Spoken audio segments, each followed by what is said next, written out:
Hi. When you see bone in an X-ray, you might think it is a dead structure or a static structure. But when you see microscopically or biochemically, it varies. It is a very dynamic structure. So bones are definitely living organs. Yes, bones are organs too. You can have strong muscles or you can have a healthy heart. But if your bones are weak, your independence is at risk, mostly in old age. Let's talk about bone health. Why do we need bone health and the science behind bone health and science-based tools to improve your bone health? Most people, when they think bone, they think only about calcium, but there is a whole lot of system behind this bone health. Bone generally consists of inorganic components constituted by minerals and organic component constituted by cellular components and also the collagen matrix. Collagen and other structures help to form the bone matrix onto which the minerals bind and form the bone tissue. Bone contains minerals like calcium, phosphorus, zinc, magnesium, sodium, potassium. Let's go ahead with calcium. Where all does calcium get stored in the body and where all it functions?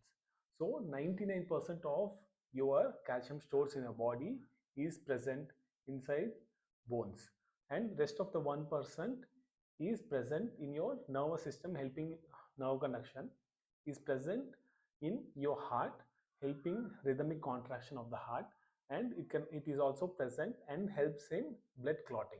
So along with all these things, it also helps in muscle contraction. Bone sacrifices calcium when there is a crisis to keep muscle, heart and nervous system and clotting running. Bones are your calcium bank. So whenever there is nutritional deficiency or hormonal imbalance or your poor absorption, what is going to happen is there is going to be resorption of calcium from bones to the blood. This happens very silently and very asymptomatically. What does strong bones mean? Strong bones mean fewer fractures and more force is needed to break them. And also you will have better posture, especially in the old age. And what does weak bones mean? Weak bones means hip fractures, spinal fractures, namely wedge compression fractures, which occur in osteoporotic ladies, and chronic pain.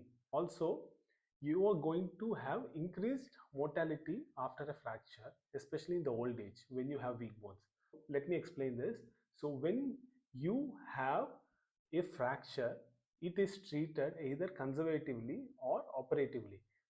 During the treatment, our body, be it conservative treatment or the operative treatment, our body has capacity to heal, especially the bones. When a bone is fractured, when it breaks, it has the capacity to heal on its own. Be it conservative treatment or surgical treatment, it is not the surgeon who is healing the bone, it is your body itself healing on its own. This healing happens in a very staged manner, and there is a strong evidence suggesting that when there are weak bones, meaning osteoporosis in the patient's body, the chances of healing are going to be very less, and it ends up in a condition called as non-union. And when this occurs, patient will be immobilized and be bedridden for a longer time.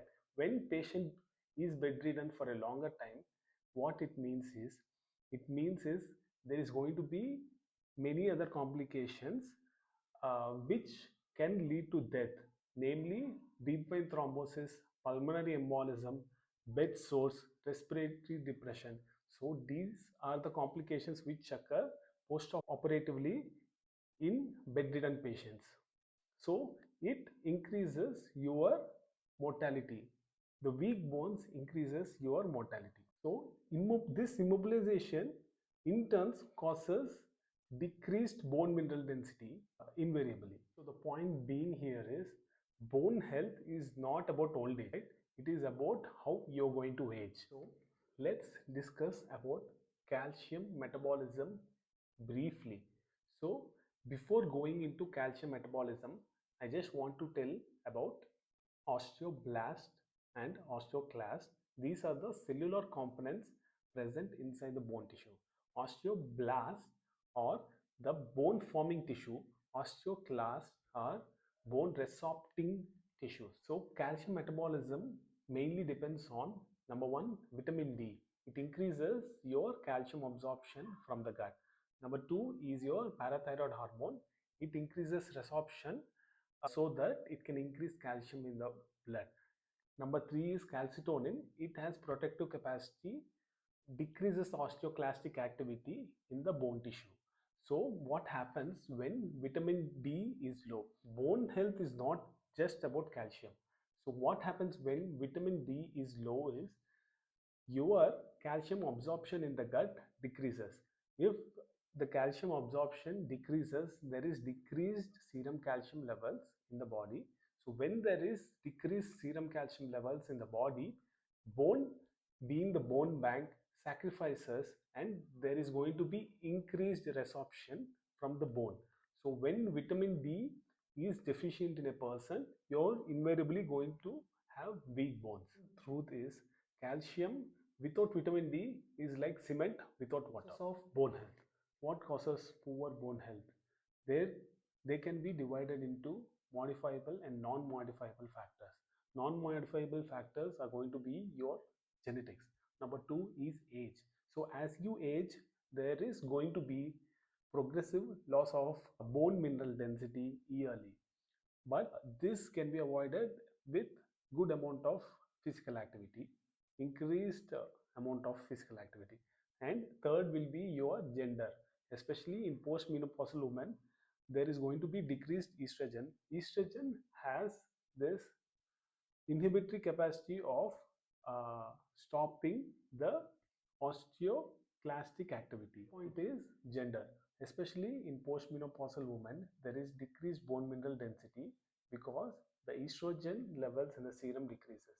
So what happens when there is a decrease in estrogen levels is estrogen has the capacity to stop bone resorption. When the estrogen levels in the body are decreased, especially in post menopausal women, there's going to be decreased bone mineral density. Especially this bone mineral density decreases more in women who has early menopause. The modifiable factors are going to be your poor nutrition. The recommended allowance of calcium per day is 800 to 1000 milligram. Second is your vitamin D deficiency. 600 international units to 800 international units is what is recommended daily allowance of vitamin D. And the third factor will be your physical inactivity. So how is physical inactivity related to poor bone health? So before talking about it, let's get into what is called Wolff's law. So when there is increased load perceived by the bone, there is going to be increased absorption of calcium from blood to the bone. So there is increased bone mineral density when there is increase in load. So when there is decreased in load, osteoclastic activity is going to increase and there is going to be more resorption leading to low bone mineral density. So invariably, more activity, more bone strength. So that is why you see low bone mineral density in bedridden people, and you're going to have bone health better in individuals doing weight bearing exercises. Your bones are going to need stress, not rest.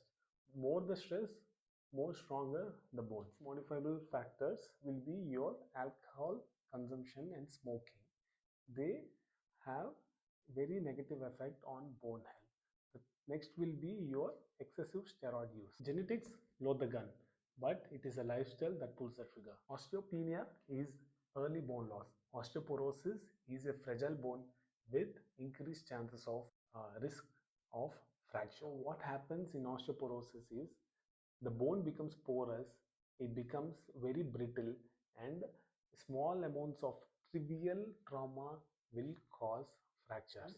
Patient discovers he has osteoporosis only after a fracture happens, and this process of osteoporosis happens very silently. And a little note about uh, puberty, peak bone mass, and physical activity. So what's going to happen here is you're going to have peak bone mass in your early 20s. But this peak bone mass is decided by how your nutrition status and your physical activity status is there in your puberty. Poor nutrition and decreased physical activity in your puberty means lifelong weak bones. Rebuild your childhood strength. Later, you can only preserve whatever you have. Sunlight and vitamin D. So, most of the Indian men and women, especially, are deficient in vitamin D. Most of the people who come to the clinic say that I go enough in the sun and Indian sunlight is enough. The truth is, the time of exposure, the amount of exposure, and the skin that is exposed to the sun, and also the pollution also matters. Sunlight definitely helps in increasing vitamin D, but supplements definitely help in increasing the vitamin D levels to increase serum calcium absorption and invariably increasing the bone strength. And so these supplements are definitely helpful, especially in urban population. So do we need calcium and vitamin D supplements? Truth is, not everyone needs calcium and vitamin D supplements. It is the elderly, post-menopausal with low nutritional status and vitamin D deficient people are the people who need these supplements.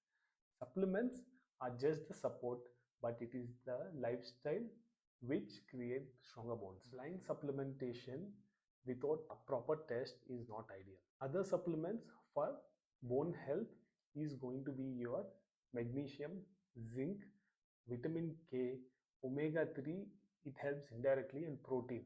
We have already discussed that bone is not just calcium, it is also collagen matrix that is present, and there are various other minerals. So all these things other than calcium and vitamin D helps in building stronger bones. But remember, supplementation is just support. It is the physical activity that increases and good nutrition that increases your bone health. Strong evidence present to prove that resistance training and impact training increases your bone mineral density. I have put the link in the description. Click the link and see the article yourself. In this study, these post-menopausal women were put under a protocol of 30 minutes of resistance training and impact training twice a week, and there has been a drastic increase of bone mineral density present in just 8 months. These exercises done without supervision can lead to osteoporotic fractures. The muscles pulled on the bone and there is an increased stress in the bone and there is increased bone formation. Remember, cardio alone is not enough for good bone health. It is the resistance training and impact training which increases the stress in the bone, which causes strong bones. Investigations for good bone health, they are going to be your DEXA scan, vitamin D, and serum calcium levels.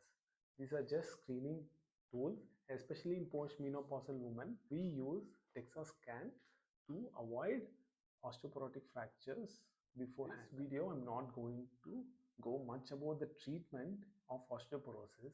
It is just the good well-being I just want to convey through my videos. Calcium supplements increase kidney stones. This is a common fear that people have. The truth is, kidney stones form, yes, but only when they are taken in excess, when there is no proper hydration, and when there is no indication. That is when these causes kidney stones. So what's happening here is, when there is a excess calcium, this calcium is excreted in the kidney and this gets converted into kidney stones. So you don't grow old because of your age. You grow old because your bones are not giving enough support for you to age healthy. South Indian diet for calcium and vitamin D. So number one is going to be your ragi, sesame seeds, horse gram, the moringa leaves, your curry leaves, gongura also has increased calcium.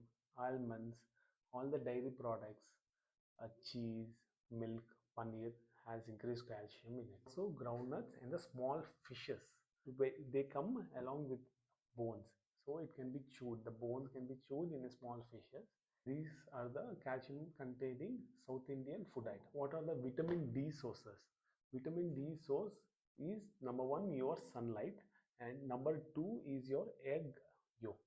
So, and one vegetarian source of vitamin D is your UV treated mushroom. Your grandmother's diet basically protected your bones better than the Western diet. Bone health is not about one nutrient, it is a balance between food, sun, movement, and timing.